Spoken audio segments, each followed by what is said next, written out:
আসসালামু আলাইকুম। আমি তানজিমুল ইসলাম। আজকে তোমাদের ভেক্টরের আমাদের যে সিকোয়েন্সিয়াল ক্লাস চলতেছে, সেই সিকোয়েন্সিয়াল ক্লাসের আজকের দ্বিতীয় পর্ব। আজকে আমরা কনসেপ্ট 2 থেকে আলোচনা শুরু করব। এর আগে আমাদের কনসেপ্ট 1 পর্যন্ত আলোচনা ছিল এবং সেখানে আমাদের রোড ম্যাপের মাধ্যমে দেখিয়ে দেওয়া হয়েছিল যে আমরা কি কি আলোচনা করব। তো তোমরা যারা আগের ভিডিওটা দেখোনি অবশ্যই আগের ভিডিওটা দেখে নাও। আর আজকে কিছু কথাবার্তা বলে নিই যে তোমরা যারা ভিডিওটা ফেসবুকে দেখতেছো তারা তোমাদের যদি হেল্পফুল মনে হয় শেয়ার করো তোমাদের গ্রুপে। আমাদের যে গ্রুপটা দেওয়া আছে সেই গ্রুপে তুমি জয়েন হয়ে যাও। পাশাপাশি যারা ইউটিউবে আসো, ইউটিউব থেকে ক্লাসটা দেখতেছো, তারা অবশ্যই সাবস্ক্রাইব করো। আর তোমাদের এইভাবে রেগুলার ক্লাস আসবে, এইভাবে তোমাদের ক্লাসগুলো আমি আপলোড করার চেষ্টা করব। তো আজকে আমরা কথা বলবো ভেক্টরের যোজন এবং তাদের প্রয়োগ নিয়ে।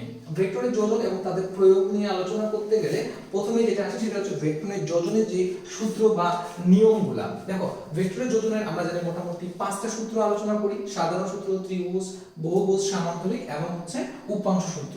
এই 5টা সূত্র নিয়ে আলোচনা করব। তার মধ্যে আমাদের সাধারণ সূত্র নিয়ে তেমন কোনো কথা নেই এবং বহুভুজ সূত্র নিয়েও আমাদের তেমন কোনো কথা নেই। আমাদের আলোচনার বিষয় মূলত ত্রিভুজ, সামান্তরিক এবং উপাংশ।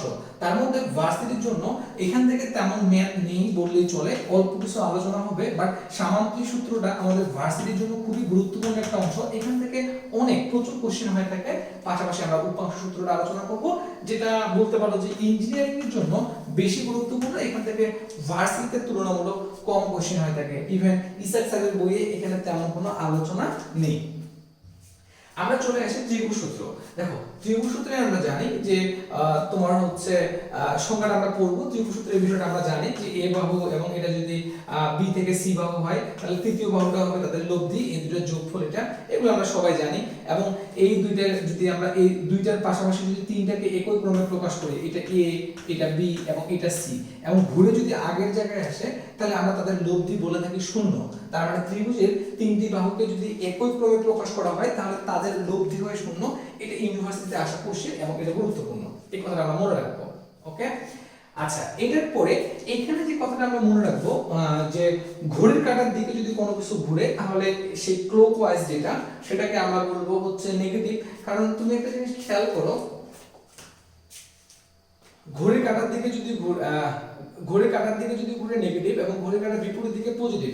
তোমাকে যদি কখনো আমি বলি যে তুমি 30 ডিগ্রি কোণ তৈরি করো, তুমি কিন্তু 30 ডিগ্রি কোণ কখনোই নিচের দিকে তৈরি করো না, সব সময় উপরের দিকে তৈরি করো, যেটা 30 ডিগ্রি কোণ। দেখো, তুমি কিন্তু এই x অক্ষের সাপেক্ষে উপরের দিকে উঠছো, ঘড়ির কাঁটার বিপরীত দিকে উঠছো, বিপরীত দিকে উঠে 30 ডিগ্রি কোণ তৈরি করছো, কারণ এটা পজিটিভ 30 ডিগ্রি কোণ। যদি তোমাকে আমি বলতাম -30 ডিগ্রি কোণ তৈরি করো, তখন তুমি নিচে নামতা।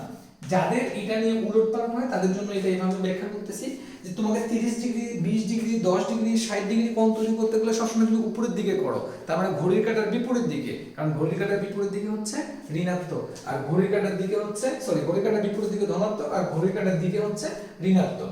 এইটা অনুযায়ী আমরা কিছু ম্যাথ সলভ করব। যেমন তোমাকে যদি আমি এটার কথা বলি, দেখো এই কোশ্চেনগুলো নিয়ে তোমাদের খুব কনফিউশন তৈরি হয় যে এই যে পি কিউ আর এখান থেকে কি রকম করে মান বের করব, কোনটা ধনাত্মক কোনটা ঋণাত্মক। তুমি একটা সহজ জিনিস চিন্তা করো। আমি যদি তোমাকে এটার কথা বলি, তোমাকে যদি আমি পি এর কথা বলি, আচ্ছা, এই ত্রিভুজটাকে পি এই বরাবর বল প্রয়োগ করতেছে। যদি এইটার কেন্দ্র হয় এবং এই জিনিসটা রোটেশন সম্ভব হয় তাহলে পিটা একে ঘড়ির কাঁটার দিকে ঘোরাবে নাকি বিপরীত দিকে ঘোরাবে, কোন দিকে ঘোরাবে, এই দিক নাকি এই দিক, তুমি চিন্তা করো। দেখো, এই বস্তুটা যদি এইভাবে থাকে, এই বলটা কিন্তু একে ঘড়ির কাঁটার বিপরীত দিকে ঘোরাবে, তাহলে ঘড়ির কাঁটার বিপরীত দিকে ঘোরালে সে পজিটিভ।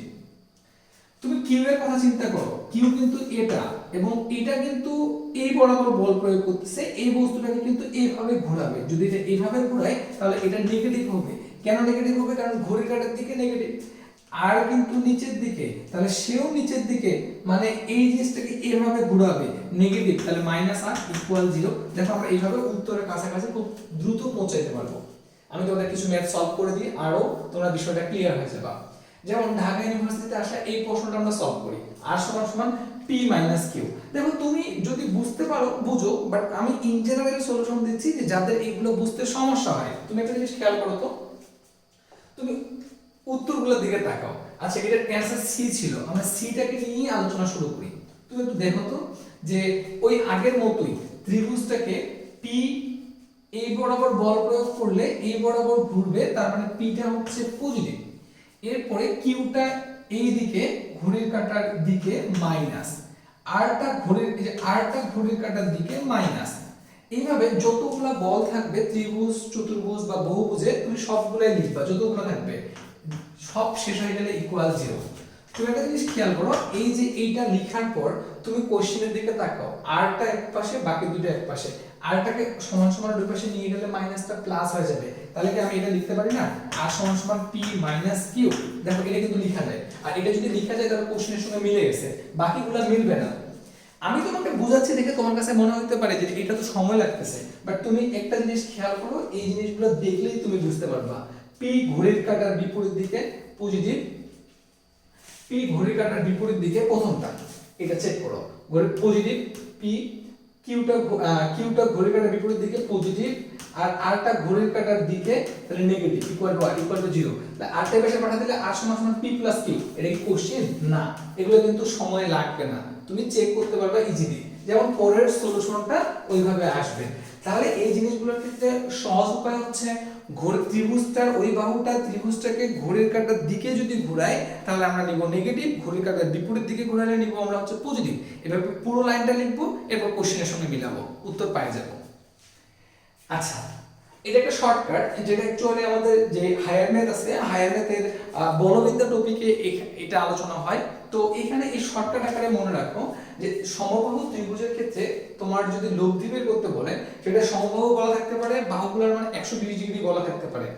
সেক্ষেত্রে যে কাজটা করতে হবে, সমবাহু ত্রিভুজের ক্ষেত্রে লব্ধি বের করবা রুট বাহুর সংখ্যা। দেখো ত্রিভুজে তো 3টা বাহুই থাকবে, তার মানে √3 থাকবে। এর সঙ্গে জাস্ট নিবা সমান্তরাল বাহুগুলোর মধ্যে পার্থক্য। এই যে 3 5 7 ডিফারেন্স কত করে, 3 থেকে 5 2, 5 থেকে 7 2, 2 2 করে ডিফারেন্স, তাহলে এখানে 2 গুণ হবে। তার মানে এর উত্তর হচ্ছে 2√3। 2√3 হচ্ছে এর অ্যানসার। তুমি এই যে একটা ভার্সিটি কোশ্চেন দেখো, সমবাহু ত্রিভুজের বাহুগুলো সমান্তরাল এবং একই ক্রমে ক্লিয়ার হতো 1 2 3। তাহলে আমার শর্টকাট অনুযায়ী ত্রিভুজের বাহু 3টা √3 থাকবে, ইনটু হবে বাহুগুলোর অন্তর 1 2 3, ডিফারেন্স কত 1 করে, তাহলে √3 * 1, ফাইনালি উত্তর হচ্ছে √3। এটার উত্তর হচ্ছে √3। এভাবে আমরা দ্রুত সলভ করতে পারবো। এটা সলিউশন আমরা ম্যাথে আলোচনা করব, এখানে আলোচনা করতেছি না, কারণ এটা অনেক অন্য দিকে নিয়ে যাবে বা ব্রড আলোচনা। জাস্ট শর্টকাটে জিনিসটা আমরা জানা রাখি, যেটা আমাদের পরবর্তীতে হেল্প করবে। দেখো এই টপিকটা অ্যাকচুয়ালি ভার্সিটির জন্য প্রয়োজন না, এটা ইঞ্জিনিয়ারিং যারা পড়বা তাদের জন্য প্রয়োজন। তো এই কনসেপ্টটা একটু জানা রাখি আমরা। দেখো যখন আমরা দেওয়ালে ছবি টাঙাই, পিছনে মনে করো একটা দড়ি দিয়ে বা একটা দড়ি, এই যে এটা ছবির একটা ফ্রেম তুমি যদি চিন্তা করো, তাহলে এই ছবির ফ্রেম, এটা হচ্ছে একটা ছবির ফ্রেম। এই ছবির ফ্রেমটাতে আমরা কি করছি, একটা রশি দিয়ে আটকে রাখছি, এখানে মনে করো একটা পেরেকের মধ্যে ঝুলায় রাখছি। তো এই যে রশিটা দিয়ে ঝুলে রাখছি, এই যে দেওয়ালে ছবি টাঙানো, এটা কিন্তু কাজ করে ভেক্টরের ত্রিভুজ সূত্রের ব্যবহার অনুযায়ী। তো একটা জিনিস খেয়াল করো, এই যে এইখানে এই যে এটা সমাধানটা হচ্ছে যে এই যে ছবিটা আমরা ঝুলাইছি সুতা দিয়ে, এই যে সুতাটা দিয়ে, সুতাগুলোতে বল প্রয়োগ হচ্ছে মনে করো যে 5 নিউটন করে, আর সুতাগুলো মনে করো যে কোণ তৈরি করছে 37। বলছে যে তাহলে এটার ওজনটা কত, তাহলে এটার ওজন কত। তুমি এখানে চলে আসো, দেখো তো এই যে ফ্রেমটা, এর ওজন নিচের দিকে কাজ করতেছে, তাহলে এর এই ওজনটাকে প্রশমিত করতেছে বিপরীতমুখী দুইটা বল। এখন বিপরীতমুখী দুইটা বল তো দুই কর্নারে কাজ করতেছে সুতাগুলা। এখন এই সুতাগুলো তো এইভাবে আছে, এই সুতাগুলো এইভাবে আছে এত কোণে, তাহলে এইটা যেহেতু কোণ, এটা তাহলে আনুভূমিক, এটা তাহলে উলম্ব। যে কোনো একটার কথা চিন্তা করো, তুমি শুধু এই সুতার কথা চিন্তা করো, এটা আনুভূমিক, এটা উলম্ব। তাহলে উলম্বটা কিভাবে বের করবো আমরা, ওই যে এফ, এখানে মান কত বলো তো 5 নিউটন, 5, তারপর হচ্ছে যেহেতু উলম্ব সাইন তোমার হচ্ছে 37 ডিগ্রি। আর এই বরাবর কোস কাজ করবে, যেহেতু আনুভূমিক, f cos মানে 5 cos 37 ডিগ্রি, এই বরাবরও কিন্তু একটা আনুভূমিক cos কাজ করবে এর, এবং সেম মানে প্রশমিত করবে। শুধু থাকবে কি এই দিকেরটা, এটা কত, এটার মতই সেম। তাহলে 5 sin 37 ডিগ্রি। এই দুইজন উপরের দিকে কাজ করতেছে, ওজন নিচের দিকে কাজ করতেছে, লব্ধি সমান বলে ওরা স্থির আছে। তাহলে এই দুইজনের যোগফলটাই হচ্ছে আমাদের ওজন। তাহলে এখান থেকে যদি আমরা সলভ করি, তাহলে ওই ফ্রেমটা কত ওজনে সেটা আমরা পাবো। এখানে একটা ব্রেঞ্চে কোশ্চেন আছে, এই কোশ্চেনটা নিয়েও আলোচনা করতেছি না, এটা তোমাদের হোমওয়ার্ক বা কুইজ টেস্ট, যেটা তোমরা প্র্যাকটিস করবা বা দেখবা, সলিউশন করে আমার কাছে নিয়ে আসবা। ত্রিভুজ সূত্র মোটামুটি এগুলা, ত্রিভুজ সূত্রের থিওরি এবং তোমার হচ্ছে প্রয়োগ বা ম্যাথমেটিক্যাল টার্মের আলোচনা এই পর্যন্ত করলেই চলবে। এরপর আমরা সামান্তরিক সূত্র নিয়ে আলোচনা করব। সামান্তরিক সূত্র নিয়ে আলোচনা করার বা প্রমাণ করার কিছু নেই, শুধু প্রয়োগগুলো আমি তোমাদের দেখাবো। এই সূত্র এবং এই সূত্রের প্রমাণ তোমরা একাডেমিক থেকে বারবার করে আসছো। শুধু একটা কথা মনে রাখবো যে আমরা এই কোণ নির্ণয়ের সময় এইখানে যে একাই থাকবে থিটা তার সাপেক্ষে তৈরি হবে, মানে থিটাটা হচ্ছে লব্ধির কোণ, দুইটা বলের মধ্যবর্তী কোণ আলফা, আর তুমি লব্ধির কোণ কার সাপেক্ষে তৈরি করতেছো, যদি পি এর সাপেক্ষে তৈরি করো তাহলে এই জায়গায় পি থাকবে। যদি তুমি কিউ এর সাপেক্ষে কোণ তৈরি করতা, সে থিটা প্রাইম যদি কিউ এর সাপেক্ষে তৈরি করতা, যে কিউ এর সাপেক্ষে লব্ধি কোণ কত তৈরি করে, তাহলে tan থিটা প্রাইম সমান সমান এইখানে কিউ হইতো, এইখানে পি sin আলফা, আর এখানে পি cos আলফা হইতো। এইখানে যে থাকবে একা লব্ধি তার সাপেক্ষে কোণ তৈরি করবে, এই কথাটা ভালোভাবে বুঝে নাও, এটা একটা গুরুত্বপূর্ণ কথা। এখন আমরা এখানকার বিশেষ ক্ষেত্রগুলো পড়া শুরু করব। আমরা এখানকার বিশেষ ক্ষেত্রগুলোর মধ্যে দেখো, দুইটা ভেক্টর যদি একই দিকে ক্রিয়াশীল হয়, মানে আলফা 0 ডিগ্রি হয়, তাহলে লব্ধি হবে তাদের যোগফল এবং কোণটা হবে 0 ডিগ্রি। লব্ধি হবে তাদের যোগফল এবং কোণটা হবে 0 ডিগ্রি। তুমি সূত্রের মধ্যে এটা অ্যাপ্লাই করতে পারো। তুমি এই যে এখানে যে আমাদের লব্ধি সূত্রটা আছে, তুমি 0 ডিগ্রি বসাও, তাহলে cos 0 ডিগ্রির মান 1, তাহলে a + b হোল স্কয়ারের সূত্র পড়বে, সেক্ষেত্রে এখানে প্লাস হবে, এবং তুমি এই জায়গায় 0 বসালে sin 0 ডিগ্রির মান 0 হবে। তাহলে ক্যালকুলেশন সূত্র থেকে আসে, কিন্তু তুমি একটা জিনিস খেয়াল করো, আমার একটা বস্তুর প্রতি যদি দুইটা বল একই দিকে ক্রিয়া হয়, তাহলে বস্তুটা তো সোজা সামনেই আগানোর কথা, এটা নিয়ে তো কনফিউশন থাকার কথা না, বস্তুটা সোজা সামনেই আগাবে। এবং পাশাপাশি খেয়াল করে দেখো যে যদি আমার এই দুইটা সামনে আগায়, তাহলে লব্ধিটা মাস্ট বি তাদের যোগফল হবে, এবং যেহেতু ওই দিকেই আগাচ্ছে বলতেছি, তাহলে লব্ধিটা তো 0 ডিগ্রি হবে। তাহলে এটা কমন সেন্স থেকেও কিন্তু বোঝা যায়। আচ্ছা, এখন এরা যদি লম্বভাবে ক্রিয়াশীল থাকে তাহলে কি ঘটনা ঘটবে আমরা সেটা দেখি। আচ্ছা, যদি লম্বভাবে ক্রিয়াশীল থাকে দুইটা ভেক্টর রাশি, আচ্ছা একটা কথা মনে রাখবো, এক্ষেত্রে কিন্তু লব্ধিটা আমার সর্বোচ্চ হয়। ভেক্টর দুই লব্ধি যদি লম্ব বরাবর ক্রিয়াশীল থাকে, তাহলে সূত্রের মধ্যে যদি আমরা লম্বের মান বসাই, তাহলে cos 90 ডিগ্রির মান 0, সেই ক্ষেত্রে ওই টার্মটা 0 হয়, লব্ধি থাকবে √p² + q², আর এটা থাকবে হচ্ছে আমাদের কোণ। এই জিনিসগুলো সবাই বুঝো, এগুলো নিয়ে মাথা নষ্ট করার কিছু নেই। এরপর হচ্ছে যদি বিপরীত দিকে ক্রিয়াশীল হয় 180 ডিগ্রি, তাহলে বিয়োগফলের সমান হবে, সেই ক্ষেত্রে লব্ধির কোণটা কিন্তু 0 ডিগ্রি বা 180 ডিগ্রি হতে পারে। এই জিনিসটা আমাদের গুরুত্বপূর্ণ। আমরা একটু কনসেপ্টটা এখানটা ক্লিয়ার করে নিই। দেখো এখানকার কনসেপ্টটা এরকম, দুইটা বস্তু, এই বস্তুটাকে p এই দিক থেকে ঠেলে q এই দিক থেকে ঠেলে, দেখো এটা আমাদের সামনের দিক, তাহলে এটা 0 ডিগ্রি, পিছনের দিকটা আমাদের কাছে 180 ডিগ্রি। কোনো কারণে p যদি বড় হয়, তারা বিপরীত দিকে কাজ করতেছে, আলফা তো 180 ডিগ্রি, বলদয় বিপরীত দিকে কাজ করতেছে, নো ডাউট। এখন লব্ধিটা যদি p বড় হয়, তাহলে p বড় হওয়ার কারণে ঠেলে সামনে নিয়ে যাবে, এর থেকে যত বড় তত বড় কাজ করবে, ওইজন্য লব্ধির মানটা বিয়োগফল। কিন্তু দিকটা কোন দিকে হবে, p বড় হলে সামনের দিকে নিয়ে যাবে না, এই যে সামনের দিকে নিয়ে যাবে, এইজন্য লব্ধিটা হবে 0 ডিগ্রি। কিন্তু যদি কোনো কারণে কিউটা বড় হতো, আমি যত বল ঠেলতেছি তার থেকে ওই পাশ থেকে বেশি বল আসতেছে, তাহলে আমাকে পিছনের দিকে নিয়ে যেত। আমাকে যদি পিছনের দিকে নিয়ে যায়, তাহলে থিটার মান হবে 180 ডিগ্রি, কারণ লব্ধিটা বিপরীত দিকে। এই কথাগুলো আমরা একটু খেয়াল করব যে p বড় নাকি q বড়। q বড় হলে 180 ডিগ্রি। দেখো এখান থেকে কিন্তু ইউনিভার্সিটিতে কোশ্চেন এই ধরনেরও আসে থাকে। এই যে দেখো এই ধরনের একটা কোশ্চেন রাজশাহীতে আসছিল যে থিটা 180 এবং আলফা 180, তাহলে কি সম্পর্কটা? তাহলে তো এই দ্বিতীয় বলটা বড়, তার মানে q বড়, qটা p এর থেকে বড়, উত্তর হচ্ছে আমাদের b। লব্ধির সর্বোচ্চ মান, এখান থেকে এই ধরনের কোশ্চেন সচরাচর আসে থাকে। লব্ধির সর্বোচ্চ মান কখন? যখন আমরা যোগ করব, যোগফলের মান সর্বোচ্চ হবে, ঠিক আছে, এবং লব্ধির সর্বনিম্ন মান বিয়োগফল। দেখো এই ধরনের কোশ্চেন বারবার পার্সেন্টে আসে, পড়ে নিবা। আর বিনিময় সূত্র যেগুলো আছে, সংযোগ সূত্র এবং বন্টন সূত্র, এগুলোর প্রমাণ আমাদের মূল বইগুলোতে আছে, কিন্তু ইউনিভার্সিটিতে এগুলো প্রমাণ তেমন আসে না বললেই চলে। অ্যাকচুয়ালি যেটা প্রয়োজন হয়, তোমার এই কোশ্চেনটা তুলে দিয়ে বলবে এটা কোন সূত্র, বিনিময় সূত্র নাকি বন্টন সূত্র, এই টাইপের কোশ্চেন করবে। সেজন্য তোমরা জাস্ট কোনটা কোন সূত্র এটা পড়ে নিবা। আমরা এই যে সামান্তরিক সূত্র পড়লাম, এই সামান্তরিক সূত্রগুলোর একটু গাণিতিক ব্যাখ্যা বা গাণিতিক সমাধান আমরা করে থাকি। এই গাণিতিক অংশটা আমাদের ক্যাটাগরি 1 এ জাস্ট লব্ধির ডিরেক্ট সূত্রগুলোর প্রয়োগ, ডিরেক্ট লব্ধির সূত্রগুলোর প্রয়োগ। দেখো এত নিউটন পূর্ব দিকের সঙ্গে 60 ডিগ্রি কোণে ক্রিয়াশীল 6 নিউটন, 10 আর 6 লব্ধির মান এবং দিক আমরা 60 ডিগ্রি ইউজ করে বের করে নিতে পারি, এবং লব্ধির দিক বের করব প্রথমটার সাথে, তাহলে প্রথমটা এইখানে মান বের হয়ে যাবে। এটা নিয়ে প্রবলেম হওয়ার কথা না, এটা একদম সহজ কনসেপ্ট।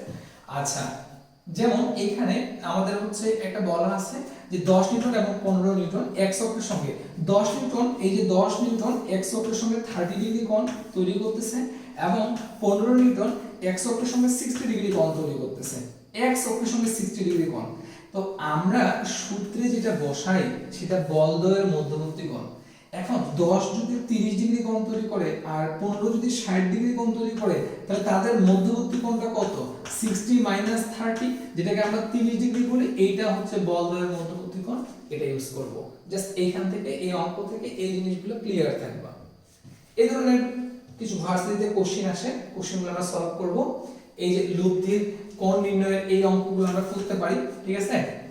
ডিউ বুয়েটের এমসিকিউতে আসা a plus b equal to c, তার মানে c টা হচ্ছে লব্ধি, তাহলে মধ্য এই যে c এর মান যেটা সেটা হচ্ছে লব্ধি, তার মানে r এর মান 13, 13 এর উপর স্কয়ার ইকুয়াল টু লব্ধির উপর স্কয়ার r স্কয়ার সমান p square, p square plus q square plus 2p q cos alpha, আলফাই তো বের করব।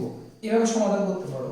কিন্তু যারা একটু বেসিক কাজে লাগাবা, খেয়াল করো তো 5 12 13 এরা কিন্তু সমকোণী ত্রিভুজের একটা তোমার হচ্ছে সুন্দর সম্পর্ক, যেটা 5 12 13 এর বেলা হয়, এবং তোমার হচ্ছে 3 4 এবং 5 এর বেলা হয়, যে 3 এর উপর স্কয়ার, মানে ওই যে অতিভুজ স্কয়ার সমান লম্ব স্কয়ার প্লাস ভূমি স্কয়ার। তেমনি ভাবে এই যে 12 এবং 5 এর উপর স্কয়ার করলে কিন্তু 13 হয়, তাহলে এটা একটা সমকোণী ত্রিভুজ না, যে অতিভুজ স্কয়ার সমান লম্ব স্কয়ার প্লাস ভূমি স্কয়ার।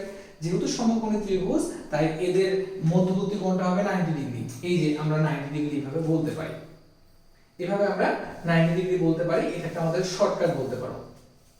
তবে তোমাদের এখানে এই যে আরেকটা আছে কোশ্চেন ইন্টারেস্টিং, যেটা হচ্ছে তোমার হচ্ছে 7 এবং 5 দুটো সদিক রাশি। সদিক রাশি মানে কি? ভেক্টর রাশি। এই দুটো ভেক্টর রাশির যোগফল হচ্ছে 2, যোগফল 2।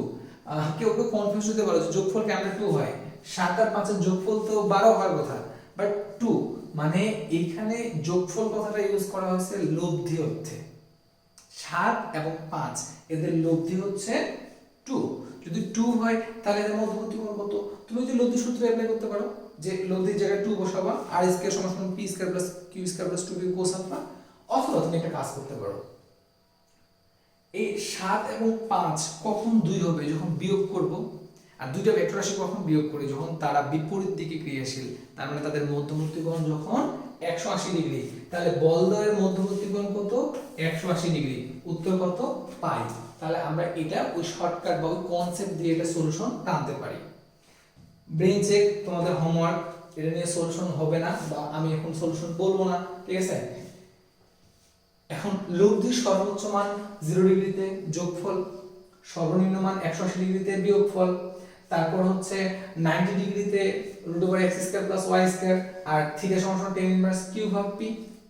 একটা গুরুত্বপূর্ণ বিষয় এখানে, এই যে নিচে যে থাকবে কোণটা তার সাপেক্ষে তৈরি হবে। লম্ব বরাবর ক্রিয়াশীল বস্তুর ক্ষেত্রে যখন আমরা লব্ধির কোণ বের করব, তখন মনে রাখবো নিচে যে থাকবে কোণ তার সাপেক্ষে, অপরটা উপরে। আচ্ছা, আরেকটা জিনিস খেয়াল করো, যেটা এখানকার গুরুত্বপূর্ণ, শর্টকাট বলতে পারো বা বিভিন্ন অঙ্কের ক্ষেত্রে খুব কাজে দেয়। তুমি একটা জিনিস খেয়াল করো, p square plus q square, এই p আর q যদি সেম হতো, তাহলে p square plus p square বলতে পারতাম। তাহলে p square plus p square মানে হচ্ছে 2p স্কয়ার, আর 2p স্কয়ার স্কয়ার রুট কাটে দিলে p টা বের হয়ে আসতো, তাহলে p √2 হইতো, p √2 হইতো। তার মানে দুইটা বল যদি সমান হইতো এবং তারা যদি লম্ব বরাবর ক্রিয়াশীল হতো, তাহলে লব্ধি তাদের √2 গুণ হইতো। কত গুণ হবে এটাই মনে করো যে শেরেবাংলা এগ্রিকালচার ইউনিভার্সিটিতে আসা প্রশ্ন। ইভেন আমরা সামনের দিকে এই টাইপের আরো প্রশ্ন পাবো যে 5 দুইটা বলের মান তাহলে লম্বভাবে ক্রিয়াশীল লব্ধি কত হবে, তাহলে 5√2 হবে। এভাবে আমরা দ্রুত সমাধান করতে পারি। আর কিছু শর্টকাট তো আমরা মনে রাখবোই, যেমন তোমার পি আর কিউ যদি সমান হয়, লব্ধি যদি তাদের সমান হয় তাহলে 120 ডিগ্রি হয়, শর্টকাট মোটামুটি আমরা সবাই জানি। আর যদি লব্ধি তাদের দ্বিগুণ হয় তাহলে 0 ডিগ্রি হবে, এবং অর্ধেক হলে 151 ডিগ্রি হবে। এই জিনিসগুলো তোমরা একটু দেখে নিবা। ওকে, এই দেখো এইটা প্রত্যেকের মান 5, তাদের 120 ডিগ্রিতে ক্রিয়াশীল, লব্ধির মান কত হবে। দেখো আমরা কিন্তু জানি যে পি কিউ আর সমান হলে লব্ধি যদি তাদের সমান হয় তাহলে 120 ডিগ্রি হয়, আর 120 ডিগ্রি হলে লব্ধিটা তাদের সমান হবে। এই যে মানে বিষয়টা হচ্ছে যে আমরা এই জিনিসটা ভালোভাবে মনে রাখবো, পি সমান সমান কিউ সমান সমান আর, আলফা সমান সমান 120 ডিগ্রি। এদের মধ্যে যে কোনো একটা, এই দুটো দেওয়া আছে তাহলে এটা এর সমান হবে, বা এই তিনটে দেওয়া আছে তাহলে আলফা 120 ডিগ্রি হবে। তবে লব্ধিটা আলফার অর্ধেক হবে, এই কথাটাও আমরা মনে রাখবো। আমাদের গুরুত্বপূর্ণ মনে রাখা বা শর্টকাট যাই বলো, তিনটে সমান 120 ডিগ্রি, থিটা সমান সমান আলফা ভাগ 2 হবে। এই জিনিসগুলো আমরা মনে রাখবো। যেমন এখানে আমরা এটার ক্ষেত্রে যদি সলিউশনও করি তাও দেখো সমান আসতেছে, এবং যদি আমরা হচ্ছে তোমার হচ্ছে থিটাটা বের করতে চাই সেক্ষেত্রে দেখো 60 ডিগ্রি আসতেছে। মানে ওই শর্টকাটটা মনে রাখলে কিন্তু চলে যায়, যেটা আমরা শর্টকাট আকারে দিচ্ছি। এই যে দুটি সমান, লব্ধি তাদের যে কোনোটি সমান, তাহলে 120 ডিগ্রি হবে। আচ্ছা, আমরা ভার্সিটি কোশ্চেনগুলো দেখি তাহলে তোমরা বুঝতে পারবা। এই ধরনের কোশ্চেনগুলো করে দেওয়া আছে, এগুলো তোমরা সলিউশন করবা। এই যে দেখো এই কোশ্চেনটা কতবার আসছে, বিভিন্ন ইউনিভার্সিটিতে কতবার আসছে, যে দুটি সমমানের ভেক্টর লব্ধি তাদের সমান, তাহলে তাদের মধ্যবর্তী কোণটা কত, 120 ডিগ্রি হবে। 7 দুইটার মান 120 ডিগ্রি, 120 ডিগ্রিতে তোমার হচ্ছে ক্রিয়াশীল, তাহলে লব্ধির মান কত হবে, 7ই হবে। আবার দেখো যে 5 লম্ব বরাবর ক্রিয়াশীল, লব্ধি তাদের কত হবে, ওই শর্টকাট অনুযায়ী 5√2 হবে। বা তুমি যদি করতে চাও করতে পারো, বাট প্র্যাকটিস করলে এগুলো ইজিলি মনে থাকবে। আচ্ছা, এই যে এই কোশ্চেনটা দেখো যে দুইটা বল সমান, লব্ধি আলফা এবং লব্ধির সঙ্গে মধ্যবর্তী কোণ আলফা, এবং লব্ধির সঙ্গে যে কোণটা তৈরি করে সেটা হচ্ছে থিটা। আলফা এবং থিটার মধ্যে সম্পর্ক একটু আগে যে লিখে দিলাম যে তোমার হচ্ছে থিটা সমান সমান হচ্ছে আলফা ভাগ 2, থিটা সমান সমান আলফা ভাগ 2, এই কোশ্চেনটা আসছিল। এই যে লব্ধির মান কত, সর্বোচ্চ সর্বনিম্ন মান, তাদের মান কত, মানে দুইটা ভেক্টরের যোগফল এবং বিয়োগফল। সর্বোচ্চ মান মানে কি যোগফল, সর্বনিম্ন মানে কি বিয়োগফল। তাহলে তুমি অপশনগুলোর দিকে তাকাও, এদেরকে যোগ করলে কত হচ্ছে, 6 এবং 8 যোগ করলে 14 হয়, তাহলে তো এটা হচ্ছে না। এখানে চলে আসো, 7 এবং 5 যোগ করলে 12 হয়, মিলছে। বিয়োগ করলে 2 হয়, মিলছে। তাহলে বি নাম্বার উত্তর। যোগ করে সর্বোচ্চ, বিয়োগ করে সর্বনিম্ন। তাহলে এই টাইপের কোশ্চেনগুলো আমরা হচ্ছে প্র্যাকটিস করব। আচ্ছা, এই টাইপের কোশ্চেনগুলো প্র্যাকটিস করার পাশাপাশি এই যে এই ধরনের অঙ্কগুলো আমরা করতে পারবো, সমস্যা নাই, এগুলো তোমরা দেখলেই পারবা। তবে এখানে কিছু স্পেশাল অঙ্ক দেওয়া আছে, যে ব্রেন চেক। আবার তোমাদের কাজ থাকলো ব্রেন চেক করবা, ঠিক আছে? উত্তর দিয়ে দেওয়া আছে, সমাধানটা কি রকম এটা বের করাটাই তোমাদের কাজ, এটা তোমরা বের করবা। ওকে, এরপরে যে ক্যাটাগরিটা, যে সর্বোচ্চ এবং সর্বনিম্ন মানের ক্ষেত্রে, এই ক্যাটাগরিটা আমরা একটা শর্টকাট ইউজ করব। এটা হচ্ছে আমাদের শর্টকাট। শর্টকাটটা আমরা হায়ার ম্যাথ থেকে বের করে নিয়ে আসি, যে সর্বোচ্চ লব্ধি এবং সর্বনিম্ন লব্ধি এবং বলদ্বয় যদি লম্ব বরাবর ক্রিয়াশীল থাকে তাহলে তাদের মধ্যে লব্ধির যে সম্পর্কটা, সর্বোচ্চের উপর স্কয়ার, সর্বনিম্নের উপর স্কয়ার, লম্ব বরাবর ক্রিয়াশীল লব্ধির উপর স্কয়ারের দ্বিগুণ, এদের সমষ্টিটা সমান। এইখান থেকে কিছু অঙ্ক আমরা খুব দ্রুত করতে পারি। যেমন তোমাকে যদি আমি বলি, বৃহত্তম এবং ক্ষুদ্রতম লব্ধি দেওয়া আছে, তার মানে আর ম্যাক্সিমাম দেওয়া আছে, আর ওই যে এখানে দেখো আর ম্যাক্সিমাম দেওয়া আছে কত, 28 স্কয়ার, প্লাস আর মিনিমাম দেওয়া আছে 4 এর উপর স্কয়ার, ইকুয়াল টু 2 লম্ব বরাবর ক্রিয়াশীল উপর লব্ধির উপর স্কয়ার। এটা তোমাকে বের করতে বলছে। এটাকে স্কয়ার করে 2 দ্বারা ভাগ করো, রুট করে দাও, উত্তর চলে আসবে। এই কাজটা দ্রুত করা যায়। যেমন এই যে ভার্সিটিতে আসা কোশ্চেন, লম্ব বরাবর ক্রিয়াশীল লব্ধির মান কত, দেখো তুমি মুখে মুখে করো, এই যে এই সূত্র ইউজ করো, এই সূত্র ইউজ করো। ম্যাক্সিমাম মান কত, 7, 7 এর উপর স্কয়ার করলে 49, মিনিমাম মান 1 স্কয়ার করলে হচ্ছে 1, তাহলে 49 আর 1 50, তাহলে এই মানটা 50, এই 2 দ্বারা ভাগ করো, তাহলে 50 ভাগ 2 25, তারপরে রুট করে দাও, 25 এর উপর রুট করলে হচ্ছে 5, তার মানে এর উত্তর হচ্ছে 5। দেখো এইভাবে আমরা অঙ্কগুলো দ্রুত করতে পারি। এখানে আরেকটা টপিক আছে, যদি লব্ধি কোনো বলের সঙ্গে লম্ব বরাবর কেসে থাকে, এটা খুব কনফিউজিং একটা টপিক, এটাতে মধ্যে খুব ভুল হয় এবং কোশ্চেন করে। লব্ধিটা যদি কোনো একটা বলের সঙ্গে লম্ব বরাবর কেসে থাকে, তাহলে তাদের মধ্যবর্তী কোণ বের করার ক্ষেত্রে এই যে শোনো tan থিটা সমান সমান, আমি আবার বলি তোমাদের যেটা কনফিউজ হবে সেটা হচ্ছে যে tan থিটা বা থিটা সমান সমান tan ইনভার্স মনে করো q ভাগ p। তোমরা এটা মনে রাখছো না এই সূত্র, যার সাপেক্ষে সে নিচে।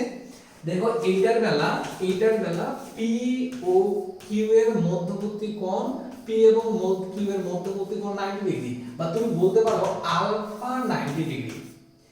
এটা আগে পড়ার বিষয়। এখন যেটা করতেছি সেটাতে আলফা না থিটা 90 ডিগ্রি। তার মানে যদি লব্ধি r হয় এবং আরেকটা বল যদি p হয় বা q হয়, তাহলে এদের মধ্যবর্তী কোণ 90 ডিগ্রি। এখানে বল দ্বয়ের, এখানে কিন্তু বল না, লব্ধি এবং বলের মধ্যবর্তী কোণ হচ্ছে 90 ডিগ্রি। এইখানে আমরা এই কাজটা সলিউশন কিভাবে করি দেখো, এই যে দেখো এই অঙ্কটা দেখো যে 5 এবং 7 মধ্যবর্তী কোণ কত হলে এদের লব্ধি ছোট বলের সঙ্গে লম্ব হবে। তাহলে লব্ধির কোণ বের করার সূত্রটা আমরা কি জানি, যার সাপেক্ষে কোণ বের করব সেই নিচে বা একা থাকবে, তাহলে ছোট এর সঙ্গে লম্ব, তার মানে এখানে 5, এখানে থাকবে 7 sin আলফা আর 7 cos আলফা। লব্ধিটা কত 90 ডিগ্রি, tan 90 ডিগ্রির মান কত ইনফিনিটি, ইনফিনিটিকে আমরা 1/0 বলতে পারি। আর গুণ করো 5 + 7 cos আলফা = 0, তাহলে cos আলফা সমান সমান এই যে আমরা 5টা বসে পার করে দিলে হচ্ছে -5, 7টা হয়ে যাচ্ছে নিচে, 7টা হয়ে যাচ্ছে নিচে, cosটাকে বসে পার করে দিলে cos ইনভার্স করে দিয়ে দিব। এই যে cosটাকে এইভাবে ইনভার্স করে দিলে এই যে আমাদের অঙ্কের সলিউশন চলে আসছে। এইটার থেকেও আরেকটা অঙ্ক বারবার আসে, এই যে এই কোশ্চেনটা তোমরা একটু দেখো, বলছে দুটি বলের লব্ধি হলো 40 নিউটন। ওকে, লব্ধিটা হলো 40 নিউটন, ঠিক আছে। তারপর বলছে বল দুটির মধ্যে ছোট বলের মান 30, আরেকটা বল আমরা জানি না, বের করতে হবে। লব্ধি এই ছোট বলটার সঙ্গে লম্ব বরাবর ক্রিয়াশীল। আচ্ছা, একটা কাজ করো, এটা হচ্ছে 30, লব্ধি 40, লব্ধিটা ছোট বলটার সঙ্গে 90 ডিগ্রিতে ক্রিয়াশীল। লব্ধি দুইটা বলের মাঝখানে হয় সব সময়, তাহলে আরেকটা বল নিশ্চয়ই বাইরের দিকে, আরেকটা বল নিশ্চয়ই বাইরের দিকে।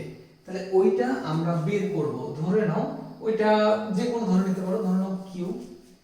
তুমি একটা জিনিস খেয়াল করো, আমরা এইটাকে ইচ্ছে করলেই এইখানে নিয়ে আসতে পারি, আর একটা ভেক্টরকে এক জায়গা থেকে আরেক জায়গায় নিয়ে যাওয়া যায়, সেই ক্ষেত্রে মান এবং দিক অপরিবর্তিত রাখতে হয়।